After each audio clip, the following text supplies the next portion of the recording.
Hey, it's the Empire, Geoboxing Empire, Backstory Boxing. Now, man, Erickson Lubin versus Sebastian Dura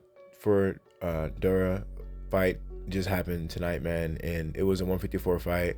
It was for the WBC interim world super welterweight title, right? This is for a mandatory spot or being a top contender for the WBC mandatory spot for Jamel Charlo, and man, I thought that Lubin could land enough bombs on Verduna and keep the fight, not in the inside and be able to move around the ring. Fundora basically got inside, but Fundora was just too big. Erickson Lubin wasn't adept to being on the outside, dodging punches and countering. It was too much. Fundora threw too many punches, and it was just basically an impossible task for Erickson Lubin to fight on the outside when he's the shorter fighter, and Fundora was just too aggressive on the outside. So basically, when Erickson Lubin would dodge the punches, he was standing still when he was dodging the punches. So therefore, when Fundora threw a couple punches and Erickson Lubin's on the outside, he would be in the inside by the time Lubin could do anything. And this fight basically was an inside fight, man. It was a good fight in the beginning. It was an inside fight. It was back and forth, and then Fundora landed an uppercut, and it was a right uppercut that dropped Erickson Lubin. And Lubin just couldn't match the pace of Fundora. And while Lubin was landing good shots, bombs, he was really being outworked. Now, everyone had Lubin winning the fight before he got stopped. All three of the judges had him up in the scorecards, but escaped.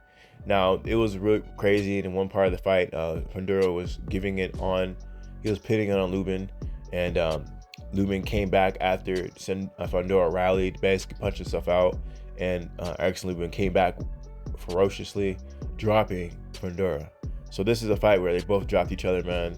It was a phenomenal fight. But after that, man, Fundora, it seemed like the next round, nothing happened, and he went back to what he usually does with it just overwhelming style. And Fundora, he just wilted Erickson Lubin. Erickson Lubin was using a lot of strength and energy, just keeping him off. He was trying to push Fundora off. He was grabbing him. He was just doing a lot of extra energy type movements that really tired him out more than otherwise. Right? On top of Fundora throwing a million punches as well. So, that being said, man, Fundora, he was beating him so bad. Erickson Lubin, his face was retirement in the corner, RTD. And man, that was the fight, man. But it was a really good fight, man. Fundora, I think he's going to be a problem for Charlo, man. Charlo did not like pressure from Castano, and fighting someone like Fundora, who's a tall fighter, who does the same thing that Castano does, but is a lot taller, a lot more aggressive.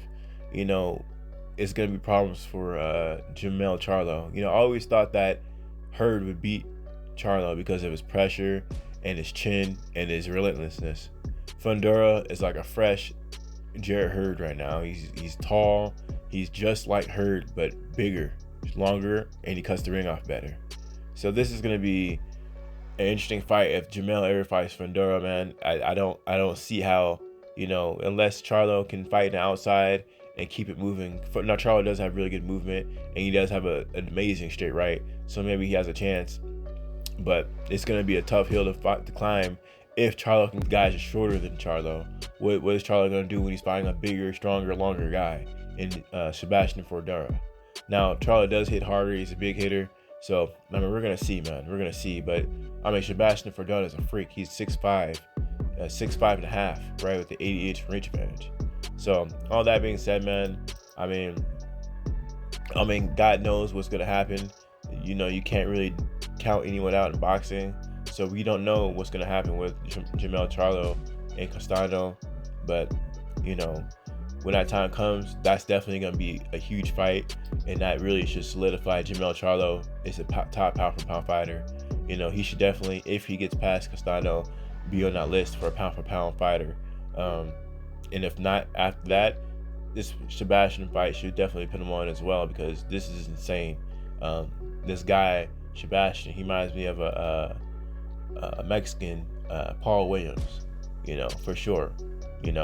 Tall guy, great chin, amazing combinations. Not sure what it is with these tall guys, man, doing that, but it's a disgusting combination. It's a disgusting combo, and it seems to happen to every tall fighter. You never see a 6'5" pure boxer on the outside, or it wouldn't be much of a fight. It'd just be an annihilation. But Sebastian, he looked good in this fight, man. He looked good. Showed he had a chin. Showed he can recover next fight, next round, and so good fight for him, man. Lubin, he's gonna have a lot of recovering to do. He suffered some significant injuries in this fight, looks like, and he's gonna have to go back to the drawing board. But next time, don't fight a guy at 6'5", man. Next time, I wouldn't fight that guy. The guy has a super chin. Sebastian looked like a superhero in this fight, man. It was definitely competitive. I thought Lubin was landing the power, harder shots, but the relentlessness from Sebastian and the creativity from his combinations was something to behold. He had some really creative combinations, man. If you ever play Fight Night, triangle and circle is a right uppercut, and square and X is a left uppercut. Imagine pressing those two buttons. It was definitely exciting. It was heart, throbbing. Wow stuff, man. Wow stuff. Let me know you guys feel about it, though. Like, comment, subscribe. This is the Empire. It's you, Empire. Peace. It's you, Empire.